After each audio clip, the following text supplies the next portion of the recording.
मुद्रा यानी कि मनी, पैसा एक ऐसी चीज़ है जिसके माध्यम से हम किसी भी चीज़ को खरीद सकते हैं, जिसके लिए किसी भी चीज़ को बेचते हैं, जिसके माध्यम से किसी वस्तु का मूल्य निर्धारित होता है, जिसके माध्यम से हम भविष्य में अपनी परचेजिंग पावर को सुरक्षित रख सकते हैं, जिसके माध्यम से उधार क्रय विक्रय कर सकते हैं, मतलब पैसा है। पैसा है तो सब कुछ है, पैसा है तो सब कुछ है। पैसे के कार्य उद्गम सब कुछ पढ़ लिया, पैसे की मीनिंग अपने पढ़ ली, लेकिन हमें समझना पड़ेगा ये तो पैसा है, ये जो मनी है, ये मुद्रा है, इसके कार्य क्या क्या है, ठीक है ना। कौन से कार्य है, जैसे आजकल बोलते हैं ना बहुत सारी चीज़ें है, टमाटर बड़े मज़ेदार है, टमाटर बड़े मज़ेदार, लेकिन यहाँ पर मुद्रा ही भी मज़ेदार है, टमाटर नहीं, मुद्रा। टमाटर लाल तो पैसा भी इंसानों को लाल करता है। तो चलो ये तो खैर बात, हमें समझना क्या है, मुद्रा के कार्य। आज की इस पूरी क्लास में मुद्रा के कार्यों के बारे में बताएंगे, फंक्शंस ऑफ मनी के बारे में, यानी कि एक मुद्रा का क्या कार्य होता है जिसके बारे में हम पढ़ रहे हैं। हमारे जेब में पैसा होता है, क्या करता है। इकोनॉमिक्स के हर एक स्टूडेंट को पता होना चाहिए कि मनी क्या है, क्यों है, इसके क्या प्रमुख कार्य, क्या और क्यों के बारे में ऑलरेडी मैं बता चुका इससे पहले वाले लेक्चर में। जिन्होंने नहीं देखा है डिस्क्रिप्शन में जाइए, पूरा लिंक दे रखे समष्टि अर्थशास्त्र का, हर एक वीडियो आपको देख लेंगे। तो अगर हम जो है मुद्रा के कार्यों की बात करते हैं, मुद्रा बहुत सारे कार्य करती है हमारे डेली लाइफ में हमारी ज़रूरतों को पूरा करने के लिए। तो मुद्रा के जो कार्य होते हैं बेटा, उन कार्य को हम 3 भागों में वर्गीकृत करते हैं। प्राथमिक कार्य, मुद्रा के प्राथमिक कार्य, मुद्रा के द्वितीयक कार्य और मुद्रा के आकस्मिक कार्य। 3 प्रकार के कार्य हैं मुद्रा के, और इन तीनों कार्यों को हमें समझना होगा। प्राथमिक कार्यों की जब भी बात करते हैं, मुद्रा के 2 सबसे ज़्यादा इंपॉर्टेंट काम हैं जिन्होंने वस्तु विनिमय की सबसे प्रमुख जो परेशानी थी उसको दूर किया। मुद्रा के प्राथमिक कार्यों की बात करते हैं, पहला है विनिमय का माध्यम और दूसरा होता है मूल्य के मापन, यानी कि एक निश्चित मूल्य, सभी वस्तुओं के मूल्य को मापना, सभी वस्तुओं के मूल्य का निर्धारण करना, मूल्य का निर्धारक भी बोलते हैं इसको। जब हम द्वितीयक कार्य में आता है तो प्राथमिक कार्यों की सहायता के लिए 3 द्वितीयक कार्य हैं, भावी भुगतान का माध्यम, मूल्य का संचय और मूल्य का हस्तांतरण। इनके बारे में डिटेल से हम पढ़ने वाले हैं। इसके अलावा इन 5 कार्यों के अलावा मुद्रा के कुछ ऐसे कार्य हैं जो सामान्यतः मुद्रा आज के समय में आधुनिक दौर में करती हैं, जैसे सामाजिक आय का वितरण करना। मुद्रा ने ही समाज को बांटा है, अमीर गरीब। साख का आधार, मुद्रा के माध्यम से ही साख का विस्तार हुआ है, लोग उधार क्रय विक्रय करने लगे हैं। अधिकतम संतुष्टि, मुद्रा के माध्यम से ही अधिकतम संतुष्टि होती है, अधिकतम उत्पादन होता है। ये मुद्रा ही है जो इन सभी कार्यों को परफॉर्म करता है। हमें एग्जाम में पूछा जाता है मुद्रा किसे कहते हैं, मुद्रा के कार्यों की व्याख्या कीजिए। तो चलिए मुद्रा के कार्य तो अपने देख ही लिए कौन कौन से, अब इन कार्यों को व्याख्यात्मक रूप से भी पढ़ते हैं, डिटेल से पढ़ते हैं, ठीक है। नंबर 1 प्राथमिक कार्य। प्राथमिक कार्य मतलब वे कार्य जो मुद्रा को सबसे पहले करना पड़ता है, मुद्रा जिसके लिए बना है, मुद्रा जिसके लिए बहुत ज़्यादा जरूरी है, बिना इसके वो मुद्रा नहीं है। जो पहला जो कार्य होता है दैट इज नोन एज विनिमय का माध्यम, मीडियम ऑफ एक्सचेंज। मुद्रा एक ऐसी वस्तु है, मुद्रा एक ऐसा माध्यम है जिसके द्वारा किसी भी वस्तु का क्रय विक्रय हो सकता है। तो वस्तु का क्रय विक्रय करना ही विनिमय होता है। विनिमय का मतलब होता है लेन देन करना, मतलब आपको कोई भी चीज़ खरीदना है तो आपको क्या करना होगा, बस अपनी मुद्रा को देना होगा, बदले में अपना सामान ले लेना होगा। मतलब पैसा एक ऐसी चीज़ है जिसके माध्यम से हम किसी को भी चीज़ को खरीद सकते हैं।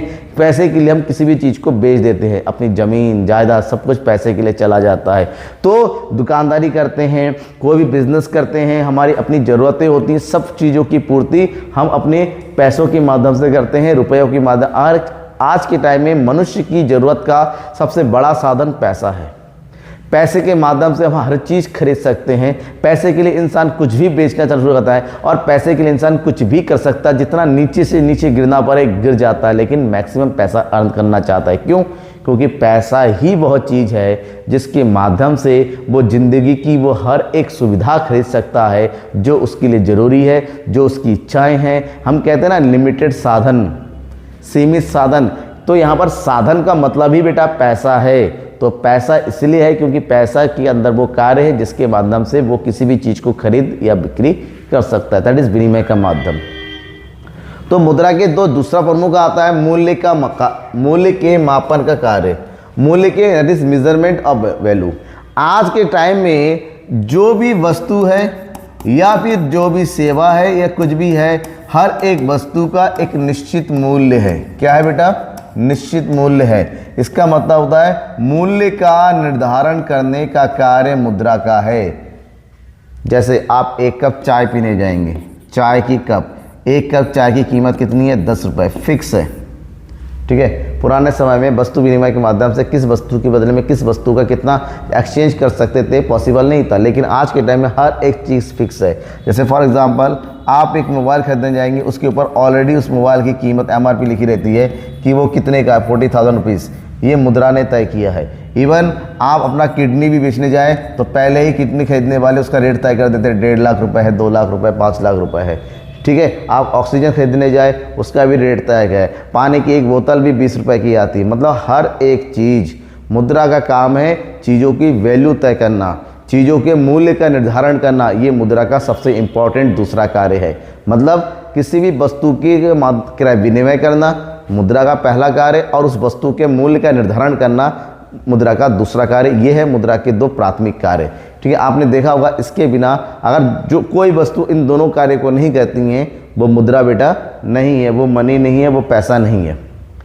इसके साथ साथ मुद्रा के 3 प्रमुख द्वितीयक कार्य भी है। और द्वितीयक कार्यों की बात करते हैं, इसको गौण कार्य बोलते हैं, यानी सेकेंडरी फंक्शन, जो प्राथमिक दोनों कार्य विनिमय और मूल्य निर्धारण के कार्यों की हेल्प करती है। जिसमें पहला कार्य है स्थगित भुगतान का आधार, स्टैंडर्ड डिफर्ड पेमेंट्स। स्थगित भुगतान क्या होता है? स्थगित मतलब रुका हुआ होना। आज के समय में हम कोई चीज़, जब हमारे पास पैसा नहीं होता है, जैसे हम नॉर्मली अपने पड़ोस में कोई दुकान होता है, हम सामान उधार खरीदते हैं, जब हमारे पास पैसा आ जाता है हम पेमेंट कर देते हैं। या फिर आज हम मोबाइल खरीदते हैं, हम कार खरीदते हैं, हम घर बनाते हैं, क्या करते हैं? लोन लेके हमने पहले सामान ले लिया, फिर धीरे धीरे उसका पेमेंट करते रहते हैं। इसको बोलते हैं स्थगित भुगतान करना। मतलब वर्तमान में किसी वस्तु का उपभोग करके, किसी सेवा का प्रयोग करके उसके बारे में हम भविष्य में, फ्यूचर में पेमेंट करते हैं। तो ये कैसे पॉसिबल है? क्योंकि मुद्रा का मूल्य स्थिर होता है। जो मूल्य आज है वही मूल्य कल रहता है। तो ऐसे में जो उधार क्रय विक्रय होता है, जिसको सीधा सिंपल लगवा कहते हैं कि उधार क्रय विक्रय करना, यानी कि EMI की सुविधा मुद्रा के द्वारा ही इसका विकास। आज के टाइम में कोई बंदा ऐसा नहीं होगा, कोई व्यक्ति ऐसा नहीं होगा जिसने उधार चीज़ें नहीं खरीदता हो। आटा, दाल, चावल उधार में आ जाता है। बड़ी से बड़ी चीज़ें, छोटी से छोटी आज उधार में मिल जाती है, क्योंकि मुद्रा ने ये सुविधा प्रदान की है। आप बात करते हैं मुद्रा ने ये सुविधा क्यों प्रदान की? क्योंकि मुद्रा अन्य वस्तु की तुलना में अधिक स्थिर है, इसकी मूल्य में ज़्यादा चेंजेस नहीं होते हैं।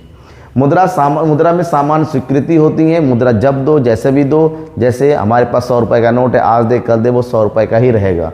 मुद्रा में अन्य वस्तुओं की अपेक्षा अधिक टिकाऊपन रहता है, और इसी कार्य के फलस्वरूप मुद्रा पूंजी बाजार में अधिक प्रयोग होता है, और इसी के माध्यम से हम चीज़ों को क्रय विक्रय कर सकते हैं, वो भी उधार में। आज खरीदो कल पेमेंट करो, ये मुद्रा का सेकेंडरी का पहला कार्य है।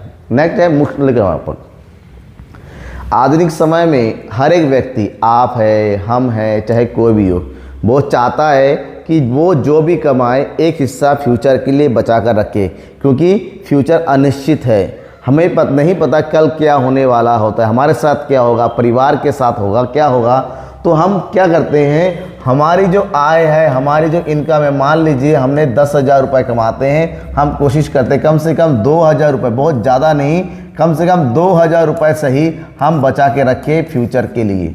तो हम फ्यूचर के लिए बचा के रखते हैं। इसको बोलते हैं क्रय शक्ति का क्या करना, संचय करना, क्योंकि भविष्य में ज़रूरत होने पर उसका प्रयोग करते हैं। हम अपने भविष्य की ज़रूरत है, जैसे हमें घर बनाना है, आज नहीं बना पा रहे लेकिन थोड़ा थोड़ा पैसा जमा करते रखते हैं, जब इनफ पैसा होता है हम घर बना लेते हैं। हमें गाड़ी खरीदना है, या फिर भविष्य में अगर बीमार पड़ जाए तो पैसे कहाँ जाएंगे, तो उन सब चीज़ों को सोचते हुए हम अपनी इनकम को बचा कर रखते हैं। वस्तु विनिमय में ये सुविधा नहीं थी, क्योंकि हम वस्तुओं को लंबे समय तक बचा कर नहीं रख सकते, लेकिन मुद्रा में ये सुविधा है। क्यों? क्योंकि मुद्रा का मूल्य स्थिर होता है, मुद्रा का मूल्य बदलता नहीं है। इसकी सहायता से हम किसी चीज़ को कभी भी खरीद सकते हैं, बेच सकते हैं। मुद्रा के संचय के लिए स्थान भी कम चाहिए होता है, और मुद्रा जो आज जमा करोगे समय के साथ साथ ये बढ़ता ही चलेगा, इसका कम नहीं होगा। सो डैट इन सब चीज़ों के कारण मुद्रा में ये शक्ति होती है कि मुद्रा के मूल्य को हम लंबे समय तक संचय करके रख सकते हैं, चाहे वो बैंक में जमा करके रखो, या प्रॉपर्टी खरीद के रखो, या फिर गोल्ड में इन्वेस्ट करो, या फिर शेयर मार्केट में लगा दो।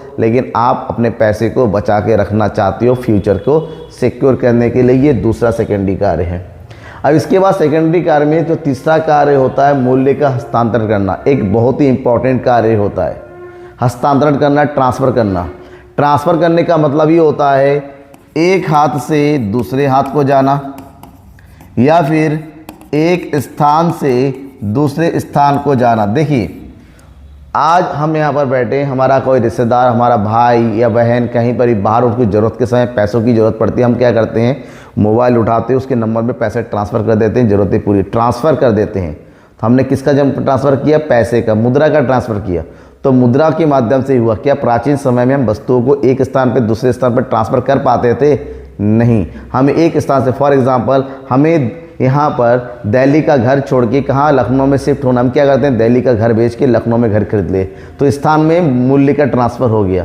तो मुद्रा के माध्यम से हम चीज़ों को आसानी से ट्रांसफ़र कर सकते हैं, one way to another way. एक हाथ से, जैसे आपका कोई दोस्त मार्केट में जा रहा है, आपको कोई सामान मंगाना है, आपको फ़ोन करके बोलते हो, अरे भाई मेरे लिए सामान लेके आना, मैं पैसे दे दूंगा। वो सामान लेके आता है, उसके हाथ में पैसे दो, तो ट्रांसफ़र हो गया ना ये।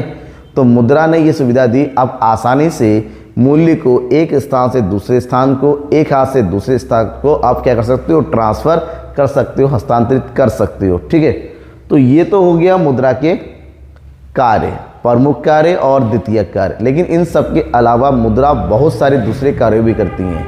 ठीक है, जिसमें कुछ कार्य ऐसे होते हैं जिनके बारे में प्रोफेसर किनले ने कहा मुद्रा के कुछ आकस्मिक कार्य भी है। वे ऐसे कार्य हैं जिन्हें मुद्रा आज औद्योगिक समय में, आधुनिक युग में करती हैं, और जिसके माध्यम से समाज को एक बहुत बड़ी सेवा मिलती है या समाज को बहुत बड़ा नुकसान भी होता है। जिसमें सबसे नंबर 1 है राष्ट्रीय आय का वितरण। मुद्रा के माध्यम से आज समाज में आय का वितरण हुआ है। जो जिस हिसाब से काम करता है उसकी इनकम वैसे ही होती है। मजदूरी करने वालों की इनकम कम होती है, सुपरवाइज़र की इनकम ज़्यादा होती है, मैनेजर की इनकम उससे ज़्यादा होती है, डायरेक्टर की इनकम उससे भी ज़्यादा होती है, सीईओ की इनकम उससे भी ज़्यादा होती है। मतलब जिस हिसाब से लोगों की आय, इनकम, वो काम करते हैं, उसी हिसाब से उसकी साधनों की पूर्ति होती है। साधन जो भी उत्पादन के लिए चाहिए तो उसी हिसाब से उसके बारे में पेमेंट किया जाता है। इसके अलावा साख का आधार, जो उधार क्रय विक्रय होता है, जो लोन के रूप में वस्तुएं बांटी जाती हैं, वो सब मुद्रा के रूप में ही होता है, मुद्रा के माध्यम से ही होता है। आप बैंक से कोई पैसा उधार लोन लेने जाते हैं, बैंक तभी लोन देगा जब बैंक के पास मुद्रा होंगी। तो मुद्रा के माध्यम से आसानी से आज के टाइम में हम अपने व्यवसाय को पूरा कर सकते हैं, हम अपनी ज़रूरतों को पूरा कर सकते हैं। हमारे पास पैसे नहीं है लेकिन मोबाइल चाहिए, तो हम क्या करते हैं, उधार मोबाइल खरीद लेते हैं, बाद में धीरे धीरे पैसे आते रहते हैं, इंस्टॉलमेंट में पैसे देते रहते हैं। यह भी साख का एक प्रमुख आधार है। इसके अलावा अधिकतम संतुष्टि, मुद्रा के माध्यम से हम अधिकतम संतुष्टि की प्राप्ति करते हैं। कैसे?